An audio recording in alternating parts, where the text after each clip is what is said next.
It's Wednesday. Welcome to the show. I am Mariah Afolabi, and as always, I have my lovely co-host. Hi, ladies. Good morning. How are you, ladies? Nima in the building. Yo. What's up? What's going on, I'm Nima? so energetic these days. Doing so much, and these days I don't get as tired as I used to. Thank God.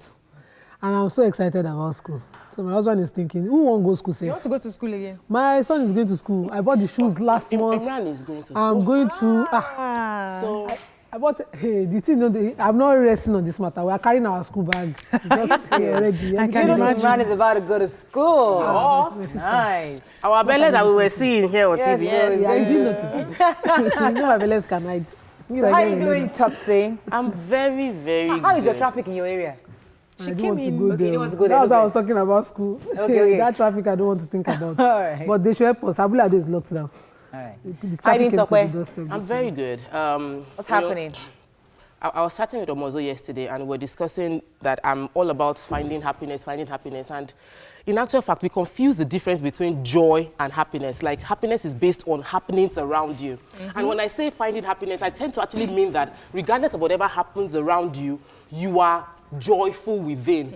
So it's just a clarification. When I'm saying finding happiness, I'm not saying you should go and look for things that would recklessly just look for something to make you happy, but you find joy regardless of whatever you face. And we don't preach it enough in churches. We just preach miracle, breakthrough, all that. We're not That's preaching not true. perseverance. Everything extrinsic, We're not nothing preaching intrinsic. enough perseverance that whatever I go through, I will And remain I think happy, we're also which not is joyful. strengthening our members enough to be able to Persevere. to persevere And then remain go joyful for Know something. that the inside. power lies within you. How you doing, Auntie? I'm doing amazing. Oh, we're about to blow. How is the rapping so business going? It's going well. There's this new trend now that people will ask you to borrow them money and they will not pay you. No, it's not a new trend. It's always been. You just Are need to you be catching serious? on to you, Abi. Yeah. Because I Ask me, I'll tell you how to do it.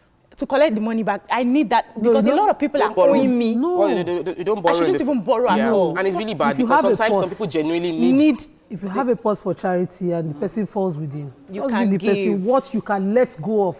Because so that if the person honestly returns, fine. So you know he's a trustworthy person. If he doesn't return, you're You safe. know that there's He didn't nothing that will exhaust make me your give you money again. balance. People are owing me and they are refusing to pay. And I need this money. School is resuming the other day. On Monday, we need to, the bills are sorted. We need to buy the new shoes and the new that's lunch happening. boxes and all of That's that. our We next need this for today, money. though, you know. Yeah, so. Well, guys, so Black Image ladies, we're going to be Yes. on Yes, stage. sir. I don't Please, you have guys my- have to come. Oh. Everybody's invited. We're Ladies acting. of you, unfortunately, it's not free, but ladies of you, we're actually going to be acting a play this Saturday Yeah. in Lekki and Piccadilly Suite. Piccadilly Suites. I'm going to be the mother of I'm the mother. The mother of my boyfriend. I'm my daughter-in-law. Oh, I'm the mother. Yes. She's my daughter-in-law. So I'll my son is Yoruba and is about to marry a Hausa girl. Yeah, that's And me. there was an issue about that. So it was really Stubborn interesting. girl. It was a stubborn... And I'm supposed to narrate. I can't remember my script. So we're working really hard for that. So please come support us. It's going to be fun. Yeah. Be nice to see us on stage. I think we'll post the details on our Instagram pages. Please, and we'll distribute the flyers to you today. So please come watch us on Lekki Piccadilly Suites. Anything happening else? Anything else happening? No, we just have I'm rehearsals resuming today, for the first Thursday. Today. We're having rehearsals today. Top has forgotten again. Okay, now. 4 p.m. I have 3 I think makeup 3 studios. That's the number one on my mind. CEO in He's not our CEO. Entrepreneur doing big things. Yes, so It's just the beginning, my sister. Don't worry. There are more studios are opening. We're opening in Abuja, Port Harcourt, Lekki. very Yeah, soon. I received. Yes. Don't worry. Let's go on a break. Just train yourself. We have an exciting show for you today. When we come back, we breeze through the front pages of the newspaper. Oh, we didn't say hello to our audience. Hello, guys. No vex. No vex. How you guys doing? Just give us any first-timers here? Coming. Oh, wow. Even with the rain, thanks for coming. We really appreciate you. We don't take you for granted at all. Thank you so much. Let's go on a break. When we come back, we'll go through the front pages of the newspaper. Stay with us. We'll be right back.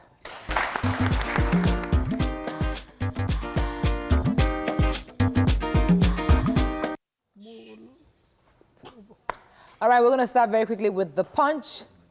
PDP writes UK. German leaders says Buhari abusing rule of law. Police return children sold for 200,000 naira to parents.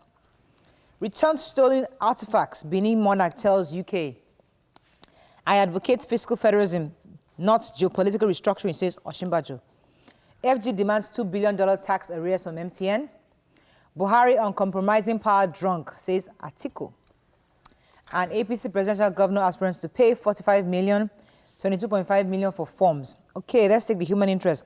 You know, we took the story about the kids that were abducted a few weeks ago. Yes. And some from Lagos, some from Ondo. Yes. So I think the story is saying us, So 2 of them, they actually recovered about 11 children. So 2 of them from Ondo. The commissioner of police returned the 2 kids to their parents. The suspect, Mary Paul, who came to the house. In fact, she rented the apartment and stayed just 4 days because she wanted to abduct those kids, and then took them and left after 4 days. So they've gotten her back. She sold the kids for 200,000 naira.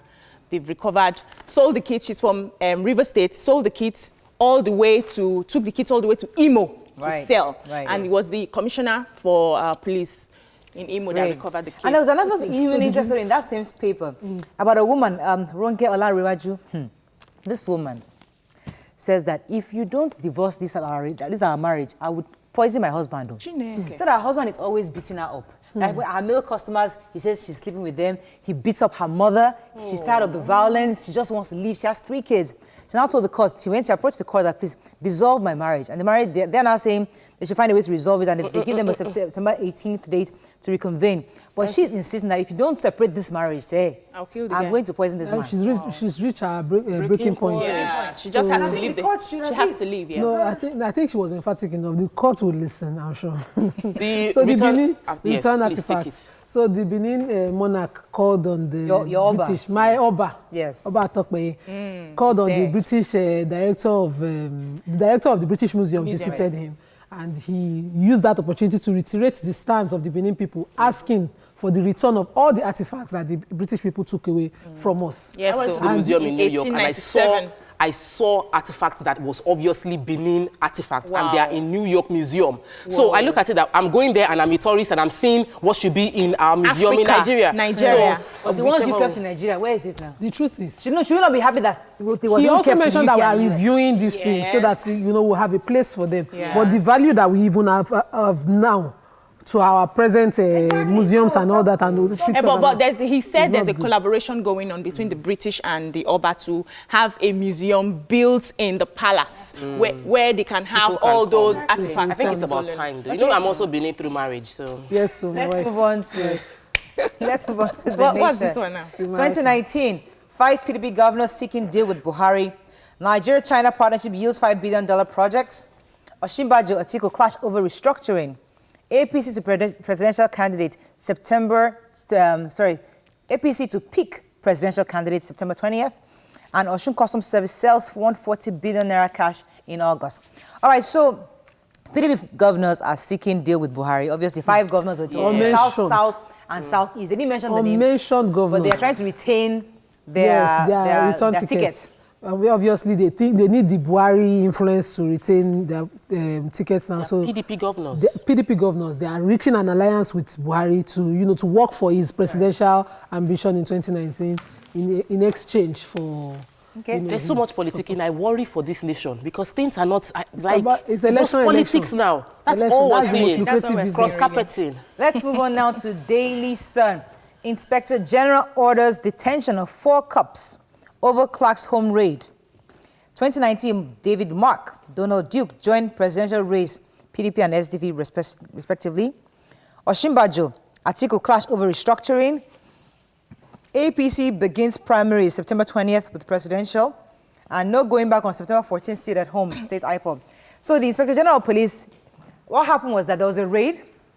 We found out that the police actually went to Edwin Clark's house to raid, thinking that their ammunition stores he actually selling ammunition.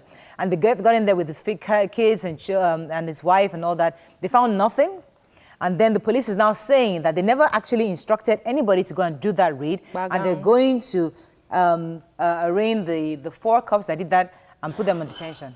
So that's pretty much what the story is talking out of line. But who gave them instructions? I mean, it's got to be somebody. They showed a warrant a search warrant. They had And a they were search there warrant. for over 2 hours, ransacked. They even had to wait for the secretary of the clerk. A search who warrant came- is easy to investigate. Okay. It must be from a magistrate or someone. So since they have it, that way you can link it to whoever gave the They're in authority. detention anyway. So APC primaries begins September 20th. They said that they're sending presidential form for 45 million naira. And Yes, and Presidential is 50. Intention form is 5 million, 55. Egbe. Governor is 20. Intention is 2.5 million, 22.5 million. Query.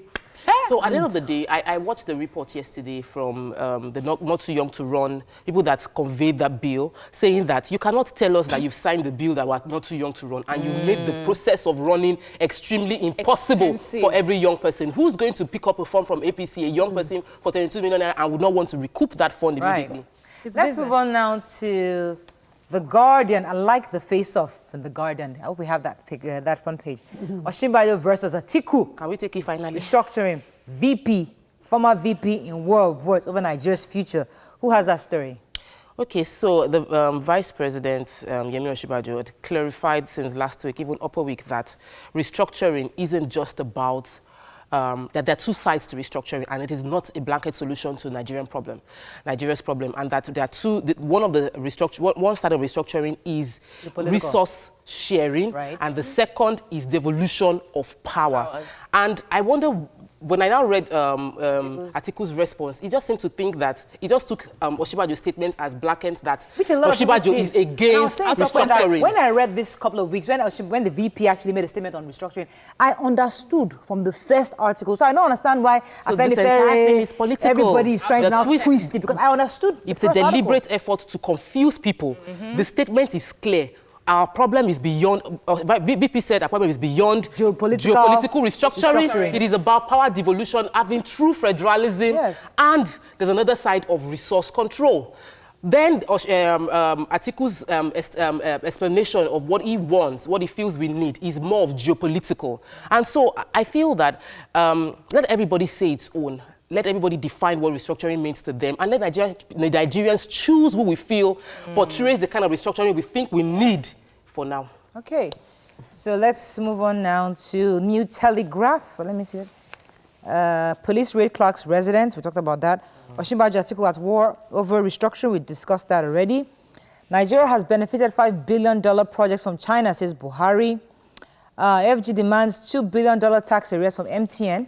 Let's move on now to the Nigerian Tribune. Police raid Edwin Clark's home. It was shameful and disrespectful. APC fixes presidential nomination forms at 40 million, and we talked about that already. Let's see another story. Chinese loans, not debt trap.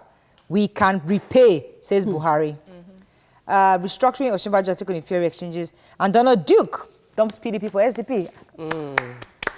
I'm happy for him. I'm clapping because Donald Duke has finally declared now that he's running for president. We knew he Let was us, going to yeah, declare. but everybody's Was it not declaring. I actually SDP really like Donald Duke that as a collected person. money from It wasn't SDP, he was a He was their person. their party leader. Yes, So I just wanted to it clarify. was a person. That is not a new I think we're party. all free to declare. Anyway, I we're believe that he has happy- a good legacy so far. We are Donald Duke happy himself. about all the declarations. Most importantly, Donald Duke is one person who's been in governance and proven that he is effective in doing what he says he's going to do. Yes. We still have a legacy that is trailed to him. Yes. Or his Several. government directly, and many others. So I think that in terms of track record, it's good to have such people contesting. Anyway, Yes, with PVC and that's votes. all we can take on front page review. When we return, we continue our series on Indomie, but this time we're having a marketing manager to join the ladies on set. Stay with us, we'll be right back.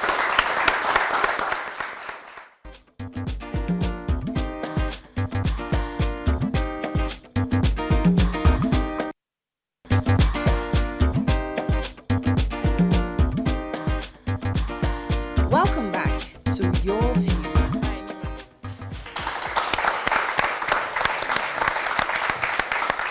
So thanks for staying with us. The Duffield Premier Foods, as we've always told you, are the makers of Indomie noodles. They noticed the gap in not appreciating youngsters below 15 who have done something heroic and amazing. Hence, they created Indomie Independence Day Awards for the past 11 years. Indomie has rewarded 37 winners with ₦1 million scholarship each. This year is no different as 3 more children will be awarded. Today in the studio, we have the Duffel Premier Foods Group Public Relations and Events Manager, Mr. Tokwe Ashiwaju. Welcome to the show. Good morning. Thank you. So, tell us again about, because in the past few weeks, we've interviewed quite a number of kids. We've seen the amazing stuff they've done. Some of them were winners, just creative, intellectually, bravery, different segments. Okay. Now, the awards are coming up in October. Tell us a bit about the events. How do you come up with this selected shortlist children who have been shortlisted, and how do you then decide who is the final 3? Thank you very much. Good morning, viewers. Let me just start by saying that Duffel Premier Foods PLC, we realized, just like I said, the gap, and majority of those who have been celebrated and rewarded in Nigeria have actually been people up there, high and mighty, and we felt that there were children who were doing this thing voluntarily without having it at the back of their mind, any form of reward to come their way. So we started this initiative in 2018, and we felt that, okay, we're going to reward children 15 years and below in all this. So what we usually do every year was to have what's called a research company or research companies go around the country seeking some of these stories which ordinarily will have been either mentioned in the past or maybe things that had just recently happened. So what we did was that, okay, yes, we put all these stories together just like that. You've seen some of those past winners. This year alone, we have over 380 stories that we've gotten so far. And it broadly goes into 3 categories, which is the physical bravery, the social bravery, and the intellectual bravery. Right. If I may quickly just explain, the physical bravery are children who have done some physical acts. Like we've seen people who rescued either their siblings from a burning house or any of those things. And of course, the social bravery, you had children who went ahead and campaigned against evils of the society, early child marriage, raping, just like he said, initially he had people who wanted divorce at all costs. All these things don't start when they get married. You probably find that some of those things are things that had been there. Either maybe the child had witnessed it from the parents and, had people doing advocacy in that stage. And of course, you have intellectual bravery, people who had created, been ingenuity from academic tracks and other things that they have created. So these 300 plus children you've gotten now, how do you shortlist them? What's the process? Okay, what we do is that, of course, we put all these things together based on the stories that we have. And of course, we also have, how do I put it? We have judges in our society who are credible people that we have chosen, and they will look at all these stories. And at no point in time do we really have a say in who becomes the winner. We'll just leave it to Nigerians, and of course we leave it to judges to decide who these people, who the winners will be. Okay, so most of the time we see celebrations and fund being committed to celebrities, artistic creativity kind of space, but you're celebrating intellectual and you're celebrating people that are fighting for a cause. I wonder, because we're seeing publicity, thankfully, you're doing this now, we're seeing it, but how do you want to encourage more people to take up this action? What's your plan going forward? Is there going to be like a conference for this 300 to encourage every one of them? Because so that it's not just the winners that get celebrated, because every one of them have done something heroic to get to that point. Okay, usually what we do is that all these people put together, I mean, it's just not having to reward the winners, so to speak. But all of them, as far as the company is concerned, they're all winners. For you to actually have been identified or recognized in that particular space. So would they all be at the event? No, well, usually, it's a nationwide research that we have done. So, I mean, logistics might not allow some of them to be, but usually we invite them to the... This year, you also see past winners who ordinarily will have not sat down with the high and mighty of the society, so to speak. But, I mean, they are given that kind of platform to, rub minds with everyone. Right. So I know that there are a lot of other young people who are doing things in their own little way. Yes. And nobody's seeing them at the moment. But some people might be interested in getting into this award. So how do you register to become a part? Okay, usually what we do, we have a website called, the www.heroesofnigeria.com. Which people ordinarily go to submit their stories, and we just encourage everyone, apart from the Heroes of Nigeria.com, we also have the Duffel.com, www.dufil.com. And of course, people can actually put in hard writing and send it to our office in 44 Eric Moore Road or any of those Indomie offices nationwide. Right. These stories can be submitted. Okay. I believe this initiative is laudable, but I want to understand if you've ever had any kind of criticism about this CSR initiative.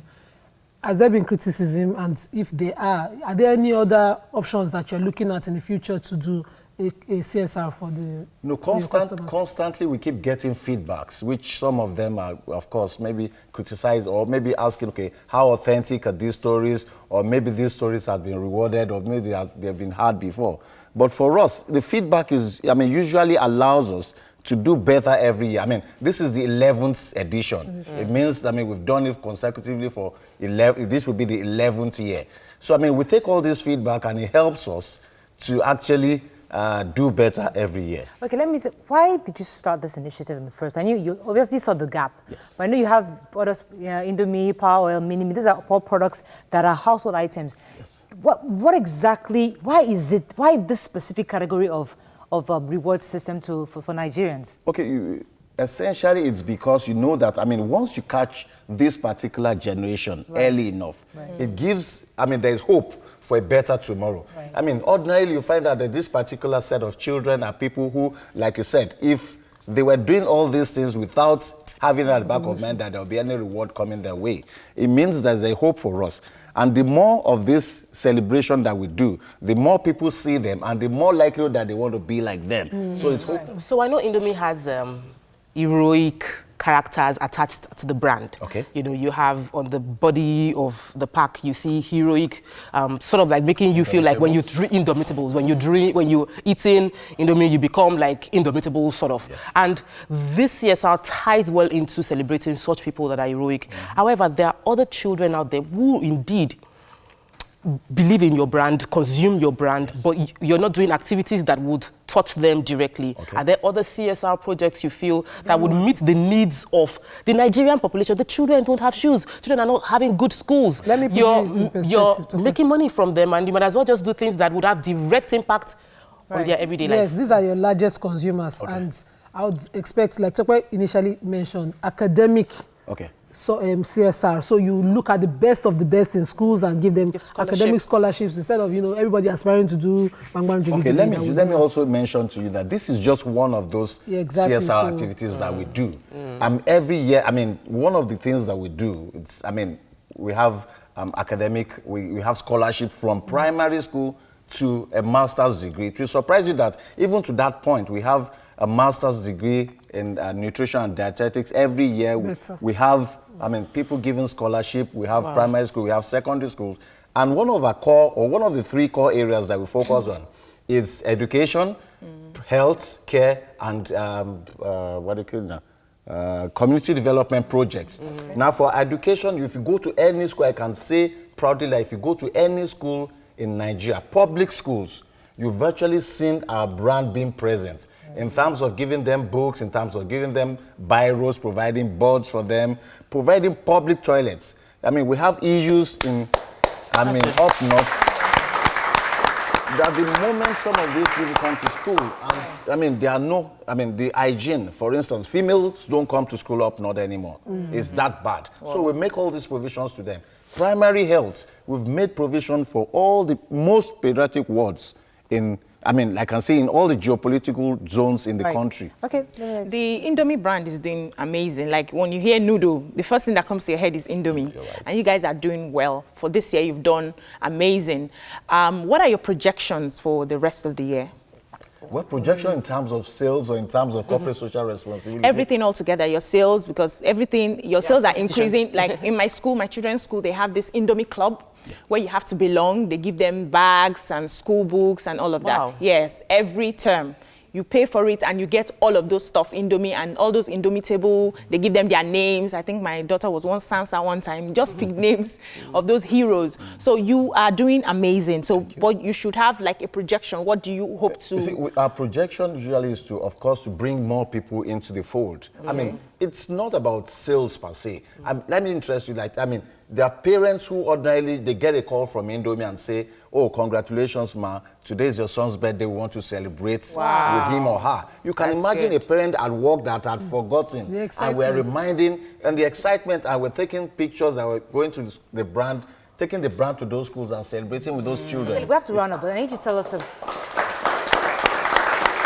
about that day exactly, on the event. What's going to happen? What are our expectations on that day? Okay, my expectation is that, I mean, we're bringing everybody together. I mean, people, it's an event whereby people will be invited. And this is just to showcase, I mean, it's not possible to invite all Nigerians to that particular venue. But the selected few that will be at that venue, we expect them that, I mean, they will come see what Nigerians or what Nigerian children have actually done that, I mean, actually makes people proud or to say, oh, I'm a Nigerian. I know that Nigerian children can actually take this country out of this boa we are today. So impressive kids we've seen in the past few weeks. I mean, creating stuff, I mean, so many projects that were done by this Some people don't even believe that this thing happened in our community. But I mean, until we begin to showcase them, initially we never wanted to, because we don't want people go acting. But now we feel we have enough materials to show to Nigerians that this are actually happening, and of course we are doing. Thank you very much, Mr. Shivaji, for being here.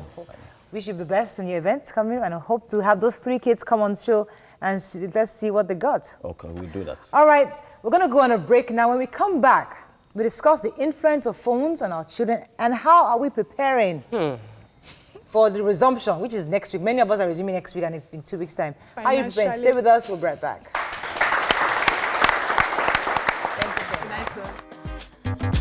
Stay tuned. Your View will be right back.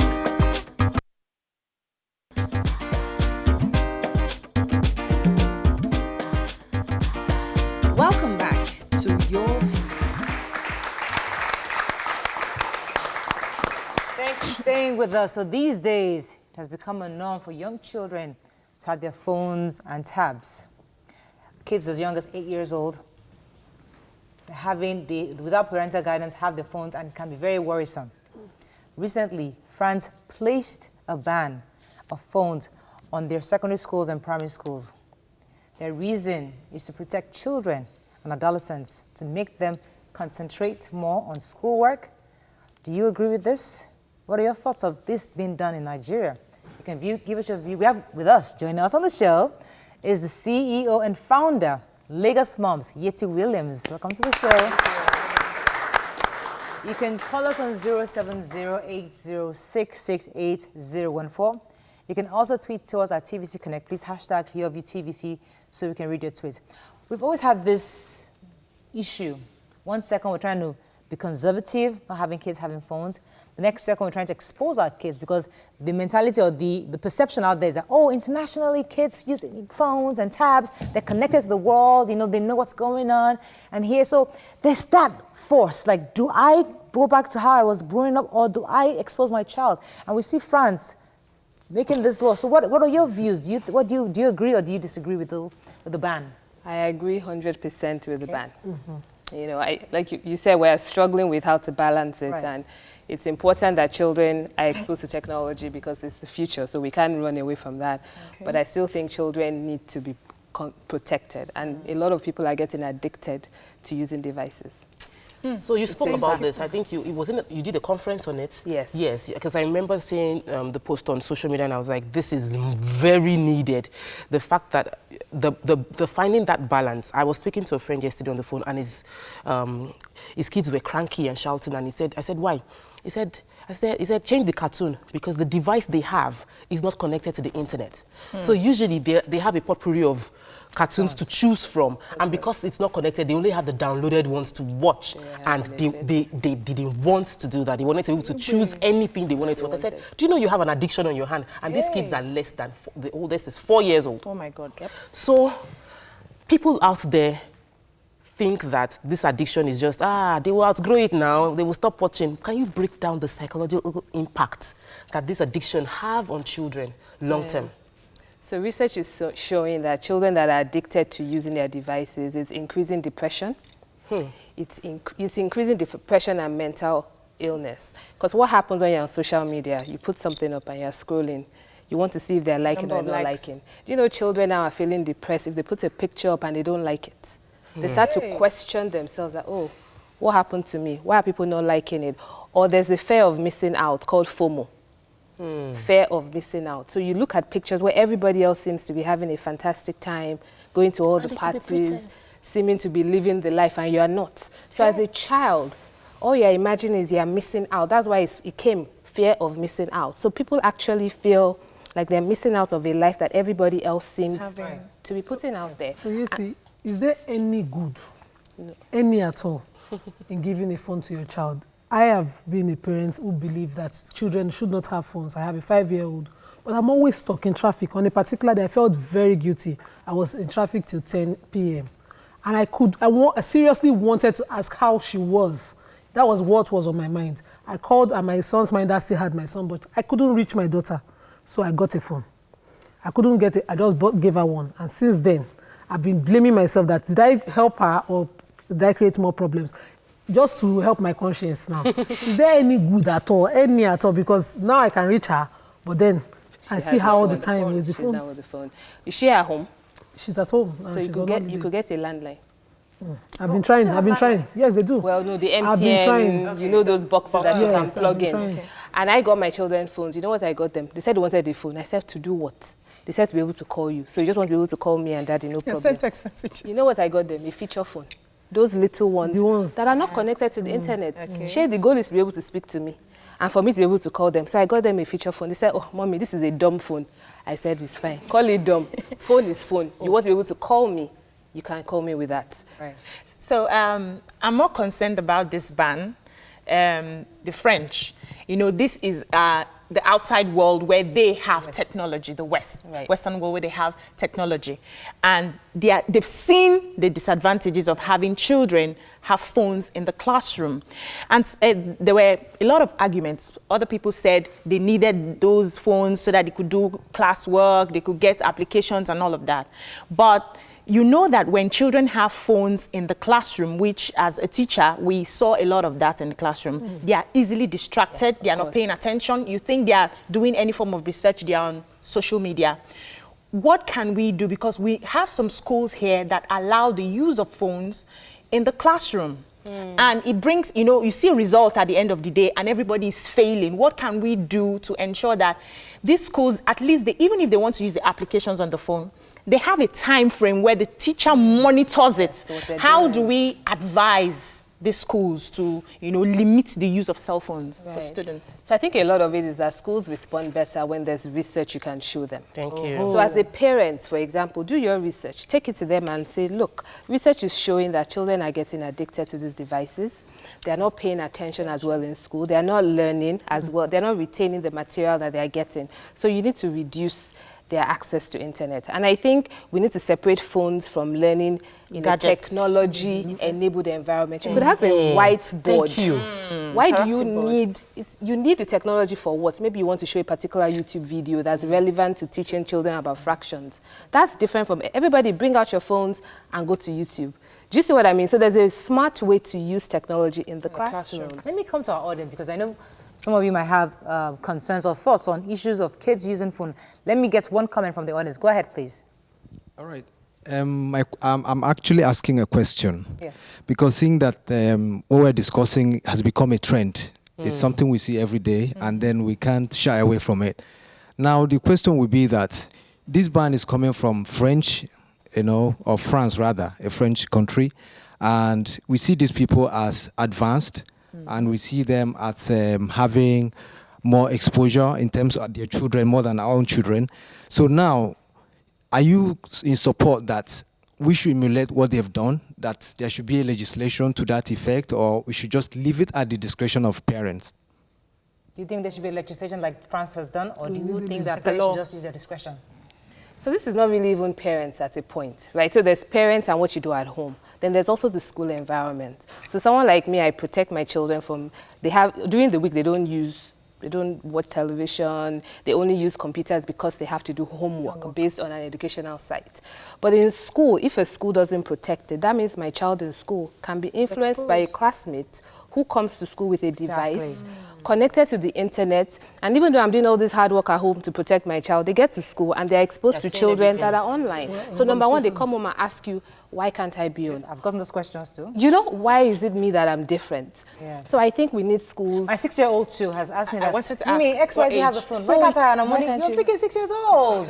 So, but how do we find this Balance. The balance in terms of our schools want to feel like we're hippie and we're cool, modern. we're modern. Our classrooms have internet connection. Our children are allowed to bring in tabs and they're connected to the internet. That is a feeling cool thing. Cool thing. So how do we get the schools to understand that there is a damage being done to these children and it is not helping them academically? Yeah.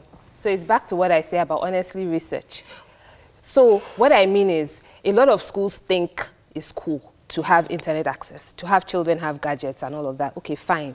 But have they thought about the downside? A lot of people haven't thought about the downside.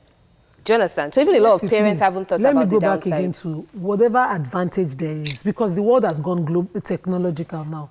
And a lot of things are done on tabs. So you can have restrictions and all that on tabs. So you can't expect a school who thinks that this is the way to go to believe in a research that is... I think, okay, take out the Wi-Fi, but use the tab. How can we protect the children? What are the there apps way, we yes, can to use? mitigate the damage? Yes, to monitor what the children are doing. So there's monitoring. So I guess I need to be clear. What France has done is ban use of devices in school. In school, so that children can learn in school, right? Yeah. That's different from at home. What kind of controls I as a parent put in place for my child using devices and tablets at home. So I think there are two separate conversations here.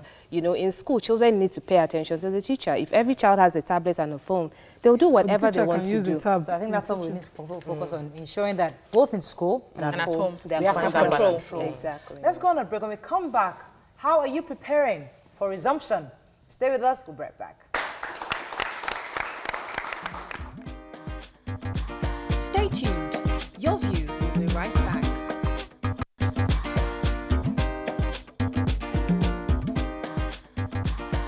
Welcome back to Your View.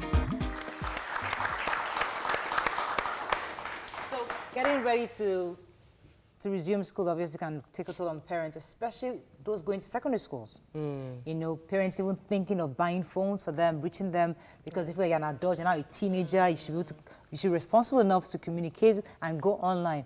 So we're still back to the phone issue, but in preparation for school. So the parents out there thinking, okay, what do I equip my child with? Yes, we buy the regular stuff, but in this area of phones, what does a parent do to ensure that I'm giving you a phone because you need it, you're an adult? How do I put some kind of parental guidance or control on that to ensure that my child is protected, especially with those friends whose friends don't do the same? What would you advise the parents to do? So that's where, to a big extent, you know, before your child is a teenager and is using phones and giving them devices, hopefully as a parent, you spend the time to talk to them. You talk to them about the dangers. So there are good things about technology. Let's not act like everything is bad, but there are also a lot of bad things.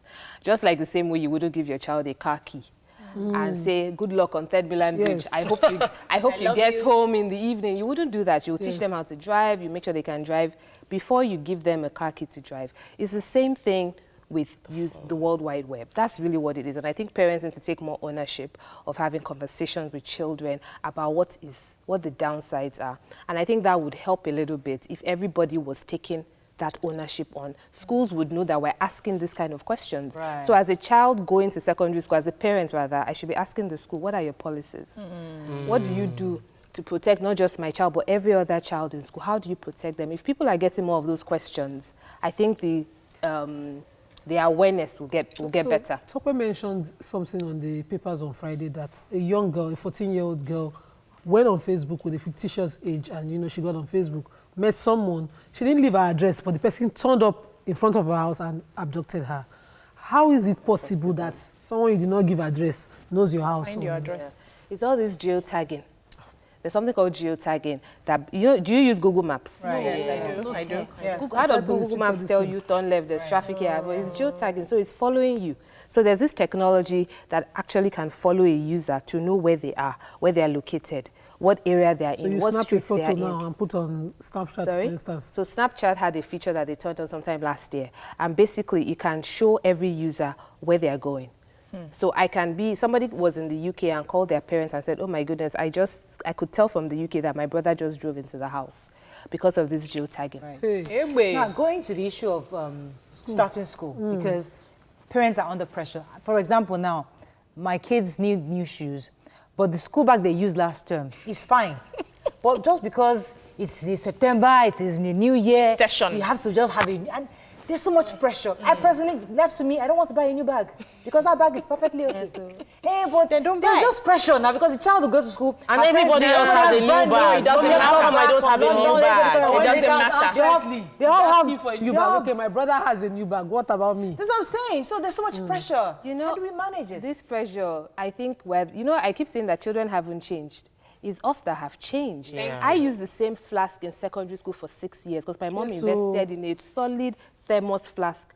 And that flask, I used it for 6 years. It didn't make me any less. So my children now will check the bag. Is it okay? It's fine. Why not buying a new bag? That's simple. But everybody else, I'm like, that's heavy. What's their mother's name?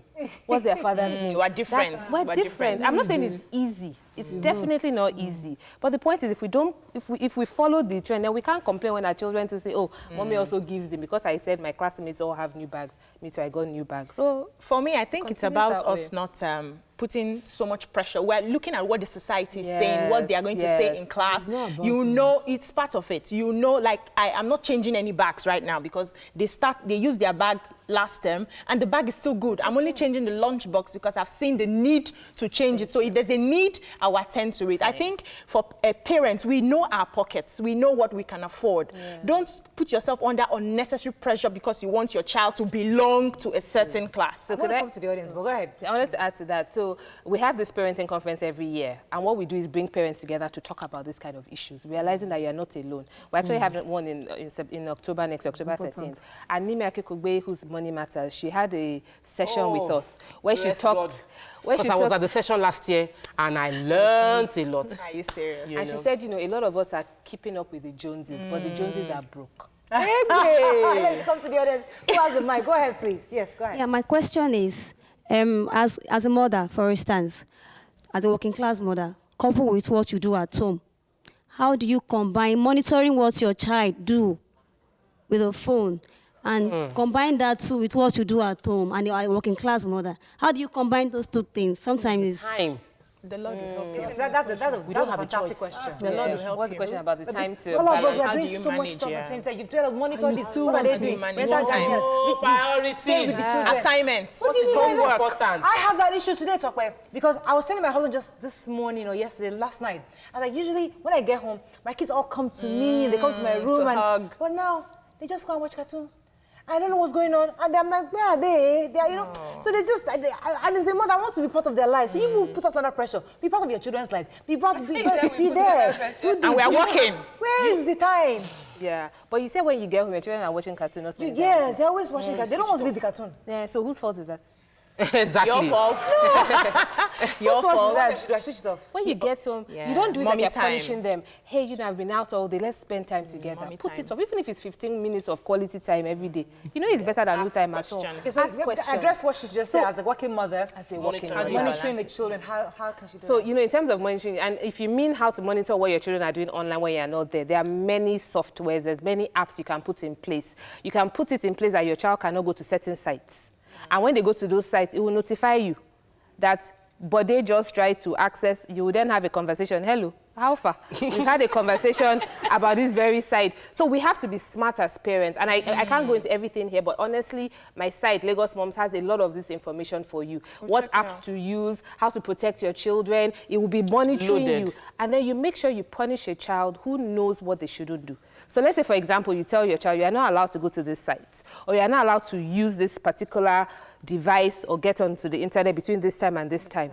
And then they break it. They need to be punished for it. Okay, we have to run up, because Marisa is my kids that we have to run up. But my children, cartoons, they are always kissing in cartoons. Yes, that's the trend. I have to watch it with them. Not every cartoon is a cartoon again. It's a safe channel, I'll tell you. Not every cartoon. Please, because I'm tired of all these. Only one of them. But you can't avoid Tom and Jerry and Mr. Bean. Yeah. And Mr. Bean is always going naked. You can't avoid. No. You can decide to judge them from seeing it. They will still see it. So you let them understand that this happens, but don't do it. For adults. Oh man, we can't end this conversation.